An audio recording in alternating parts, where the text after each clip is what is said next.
Covering an area of over 1 million hectares, the Tasmanian wilderness constitutes one of the last expanses of temperate rainforest in the world. It comprises a contiguous network of reserved lands that extends over much of southwestern Tasmania, including several coastal islands. The South Coast Track is one of the greatest wilderness walks in the world. It follows the southern coastline of the South West National Park, Tasmania's largest national park. Is an area of outstanding beauty and is a core component of the Tasmanian Wilderness World Heritage Area, which contains one of the largest regions of temperate wilderness in the world.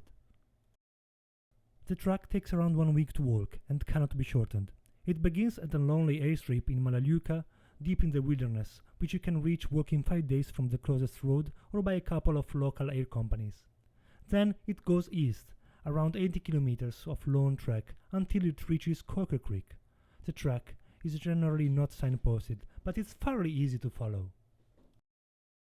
Despite the name, it's not an easy coastal walk. There are high ridges and 2 mountain ranges to cross.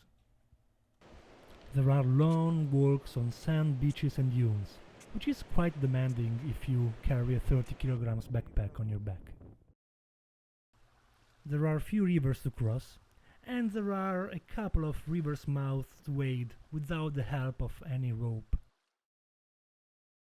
Flooded sections, but what you are really never going to miss, it's mud. Plenty of mud all along the track. Calf deep, hip deep, just for every person height. At major campsites, which are the one closest to the beginning of the end of the trek, there are open ground and pit toilets, but nothing really else.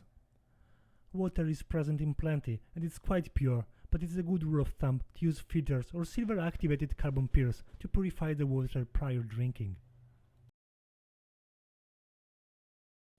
The track is 80 kilometers long, and it takes usually a week to complete. I was anyway able to divide the track in 6 stopovers. The first day is relatively easy, mostly on timber footpaths and flat. It doesn't really offer a real challenge, despite a few very muddy areas, and the view at the Coxbite beach is spectacular. I think the best beach of the South Coast Track. The second day is a little bit longer. According to the guide, I could have had a stop before Louisa River in Louisa Creek, but the third day would have been very long and fatiguing, hence I decided to cover more ground on this day. There is a decent ascent to do, but not really difficult to climb. The third day is the most difficult one. There is the 900 meters a few hours to climb Mountain's Ironbound Range.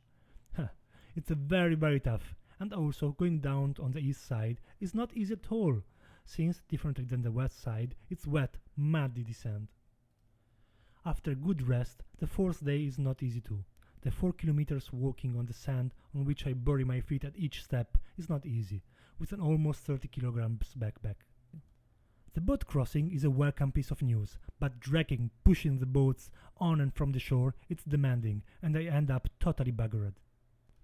The fifth day doesn't really offer much, maybe because I'm feeling the weakness and the bad weather is coming. With decent weather, the Granites Beach waterfall would be a nice place to have a shower. The sixth day brings the second mountain range to cross, and it will take some effort, because, as the Ironbound Range, the east side is very wet and full of deep mud puddles. The very last piece is very easy. Most of it consists in timber walk paths, and, being only a few hours of relatively easy walk from the road, I see few people coming through, from young surfers to middle-aged family friends. They go to the beach, I just left.